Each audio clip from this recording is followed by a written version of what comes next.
The final experiment did way more than I could ever expect. It has had the flat earthers imploding for over 6 weeks, and that in itself is magical. But what have we really learned from it? Well, today we find out on another final experiment review.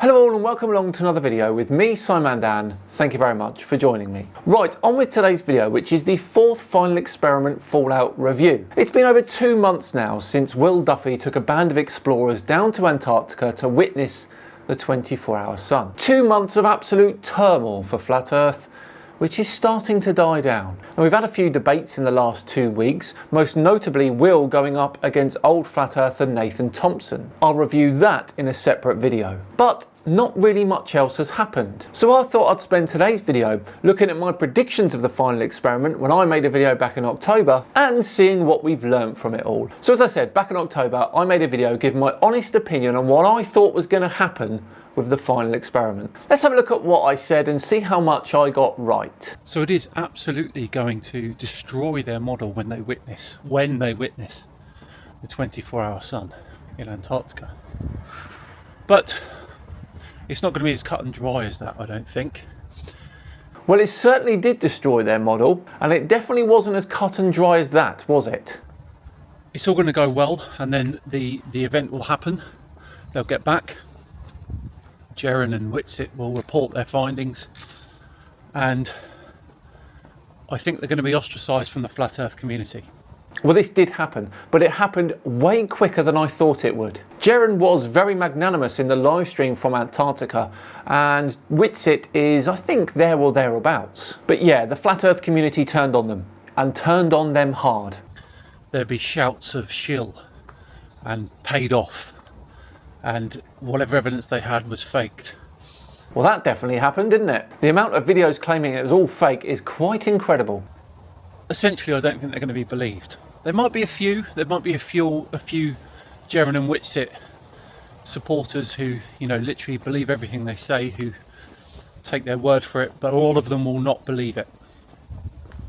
There will still be a large Flat Earth contingent after this trip. That's my belief. And as we know, there certainly is. Not much has really changed there, has it? And a couple of reasons for that. One is what I just said. I don't think they're going to believe them. But the other one is I think they'll come up with an excuse as why they're seeing the 24-hour sun in Antarctica. I've shown it before on the channel. There's like a little experiment they've done with like a little paperweight, a semicircular glass paperweight on top of a flat earth map, and they've shined a light through it, and they're able to throw the light round the corners due to the heavy refraction in the glass. Well, they haven't really made any attempts at explaining why they saw a 24-hour sun. They've just said it's fake, really, haven't they? So they'll say that's what they think's happening with the dome and stuff like that. So there'll be plenty of reasons.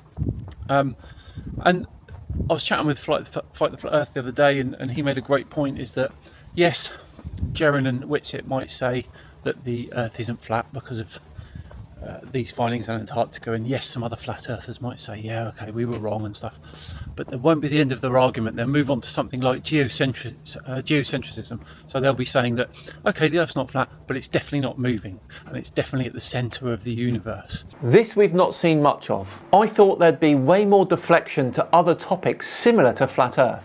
So their arguments will change because they want to keep going with their channels and communities. See, it's going to be an interesting one, a really, really interesting one. I'm really looking forward to the results of it, and I'll be keeping a close eye on the social media as they go down there, and hopefully I can keep in contact with Dave and MC Toon during the whole trip. Which I was able to do. Big thanks to them for staying in contact with me. But I'm looking forward to it, I really am, and of course I'll be publishing any results on this channel as well as I'm sure MC Toon and Dave are on their channels. And it's going to be a great experiment or observation for the flat earthers to finally find out and see what we've all been trying to tell them these years, that the Earth is indeed a globe. That was very much wishful thinking, wasn't it? And part of me wonders how much this is going to be picked up by the mainstream media here in the UK and in America, because it really has had it's gained a lot of traction since Will first sort of announced the experiment. I've got to be honest, I didn't think it would gain as much traction as it has.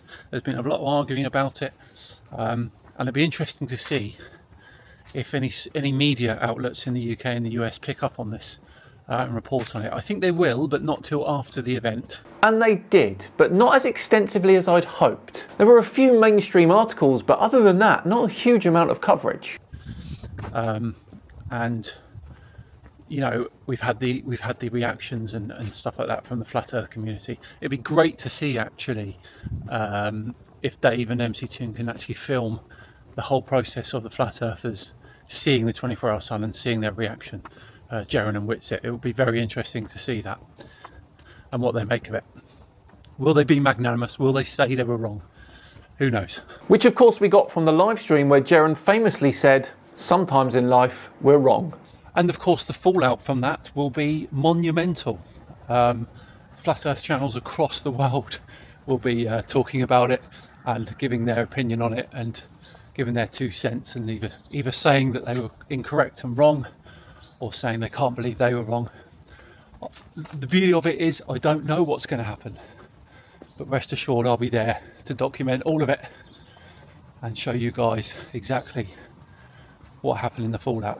Which is where we are now, and I think honestly it's been wrapped up quite nicely. Now, as I said, I'll document that debate between Will and Nathan, but other than that, I think we're pretty much done for final experiment review videos. This, I think, is going to be the last one. Unless, of course, it all kicks off again in the coming weeks. So that's it for another video. We're all done and dusted for another one. Let me know in the comments what you think or what you've made of the whole thing, the whole final experiment and all the fallout. All that's left to say is, from me, thank you very much for watching today. It's very much appreciated, as always. If you enjoyed it, please do consider thumb-upping the video and subscribing to the channel as well for more. I've been Simon Dan. Have yourselves a great day, and I'll see you tomorrow for another Flat Earth Fail compilation video. See you then. Bye-bye.